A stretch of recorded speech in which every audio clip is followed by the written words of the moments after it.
বাচ্চাদের ভীষণ প্রিয় নাগেট। যেকোনো সময় যখন তখন মন চাইলে কিন্তু বাচ্চারা খালি নাগেট খেতে চায়।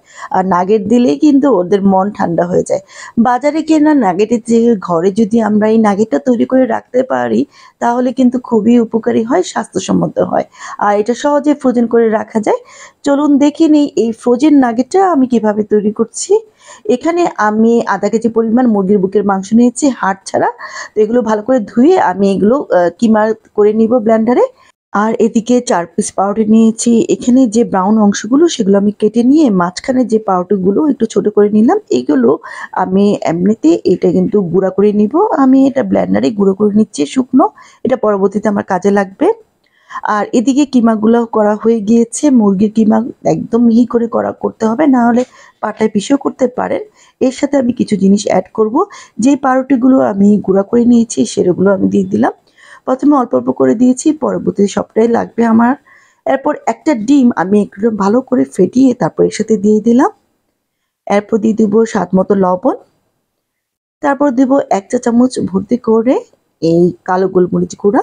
কালো গোলমরিচ গুঁড়াটা দিলেই কিন্তু এটা টেস্টটা ভালো হয়। এরপর হাত দিয়ে আমি ভালো করে মিশিয়ে নিচ্ছি।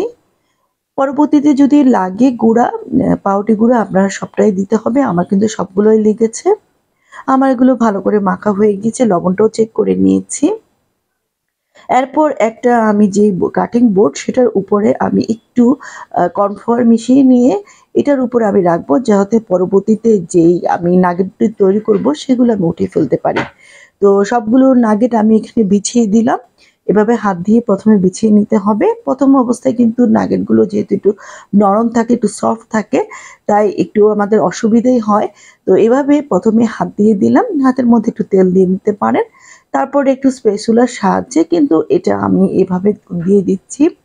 তো ব্লেন্ড করা মোটামুটি হয়ে গিয়েছে। তার উপর দিয়েও আমি একটু কর্নফ্লাওয়ার দিয়ে দিব, যাতে পরবর্তীতে আমার এটা উঠাতে সুবিধা হয়। এখন এটা আমি ফ্রিজে রেখে দিব প্রায় ১-২ ঘন্টার জন্য। কারণ এই অবস্থায় কাটলে কিন্তু আমার এগুলো শেপ সুন্দর হবে না। তাই ভালো করে আমি এখন দিয়ে এখন ফ্রিজের মধ্যে রেখে দেব প্রায় ২ ঘন্টার জন্য। ২ ঘন্টা পরে আমি বের করে আপনাদের দেখিয়ে দিচ্ছি কত সহজভাবে কিন্তু আমি কেটে নিচ্ছি। চারোধার সমানভাবে কেটে একটা স্কয়ার মতো আমি কেটে নিয়েছি। পরবর্তী যে সাইডের অংশগুলো সেগুলো কিন্তু আমি কেটে নিব। এখন মাঝখানেরগুলো আবার আমি একটু স্কয়ার করে নিচ্ছি। এভাবে লম্বা করে কেটে নিয়ে আবার বক্স করে কেটে নেব। এগুলো চাইলে হাত দিয়েই কিন্তু গোল গোল করেও শেপ করা যায়, কিন্তু বাচ্চারা কিন্তু নাগেট বলতে এভাবে স্কয়ার সিস্টেম বেশি পছন্দ করে। তো এভাবে করে আমি সবগুলো কেটে নিয়েছি। সাইডের যে অংশগুলো সেগুলো কিন্তু আমি দেখেন আমি এভাবে ছোট ছোট করে নিচ্ছি। আর পরবর্তীতে যেগুলো থাকবে সেগুলো হাতে আমি গোল করে নিব। আমার এখানে দেখিয়ে দিচ্ছি কত সুন্দরভাবে স্কয়ার ভাবে এগুলো প্রত্যেকটা নাগেট তৈরি হয়ে গিয়েছে। এখন আমি কিন্তু সাথে সাথে এটা কিন্তু তৈরি করে নিতে হবে, না হলে এগুলো সফট হয়ে যায়। প্রথমে আমি সাদা ময়দার মধ্যে একটু গড়িয়ে নিলাম এই নাগেটটা। তারপর একটা ডিম ফেটিয়ে নিয়েছি, সেটার মধ্যে এই নাগেটটা দিয়ে দিলাম। এরপর দিয়ে দিব ব্রেড ক্রামে। এখানে যে ব্রেড ক্রামটা ছিল এটা কিন্তু আমার ঘরে তৈরি করা ব্রেড ক্রাম, চাইলে বাজারেরটার মধ্যেও দিতে পারেন। এখন ব্রেড ক্রামের মধ্যে ভালোভাবে উল্টিয়ে পাল্টিয়ে ভালো করে মিশিয়ে নিচ্ছি। এভাবে করেই কিন্তু আমি প্রত্যেকটি নাগেট তৈরি করে নিব। আর খুব সহজে তৈরি হয়ে গেল। যদি সফট হয়ে যায় তাহলে কিন্তু হাত দিয়ে একটু শেপ করে তৈরি করে নেবেন। এখানে কিছু গোল অংশ আছে, সেগুলো একটু সফট হয়ে গেছিলো সাইডের, সেগুলো আমি গোল করে নিয়েছি। আর চার কোনাগুলো প্রথম দিকে আমি তৈরি করে নিয়েছি শক্ত থাকা অবস্থায়। এখন সবগুলো নাগেট তৈরি করা হয়েছে। কিছু নাগেট কিন্তু আমি ফ্রোজেন করে রেখে দিব, সবগুলো ভাজবো না। যেগুলো সফট আছে সেগুলো হচ্ছে গিয়ে আমি এখন ডিপে উঠে রেখে দিচ্ছি। আর বাকিগুলো আমি ভেজে নিব। এই যে দেখেন আমি কিভাবে রেখে দিচ্ছি। এভাবে করে রাখলে কিন্তু প্রায় ১ মাসের মতো রাখা যায়। আর মাত্র ১/২ কেজি দিয়ে কতগুলো নাগেট তৈরি হয়ে গেল আপনারা দেখতেই পাচ্ছেন।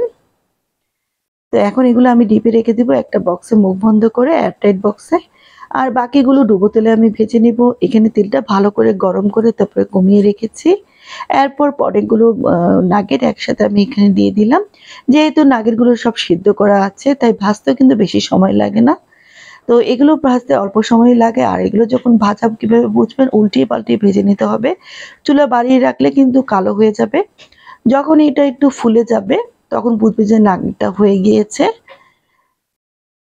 তো উল্টিয়ে পাল্টিয়ে আমার এই নাগেটগুলো ভাজা হয়ে গিয়েছে।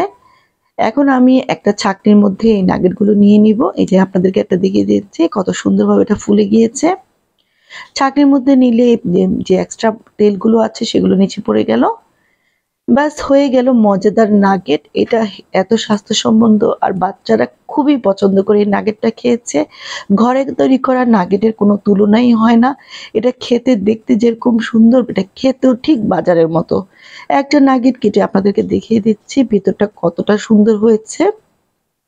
উপরটা শক্ত আর ভিতরটা হলো জুসি, নরম, সফট। খেতে ভীষণ পছন্দ করে। আশা করি আজকে যে রেসিপিটি দিয়েছি আপনাদের কাছে ভালো লেগেছে। ভালো লাগলে একটা লাইক দিবেন, কমেন্ট করবেন। সবাই ভালো থাকবেন। আল্লাহ হাফেজ।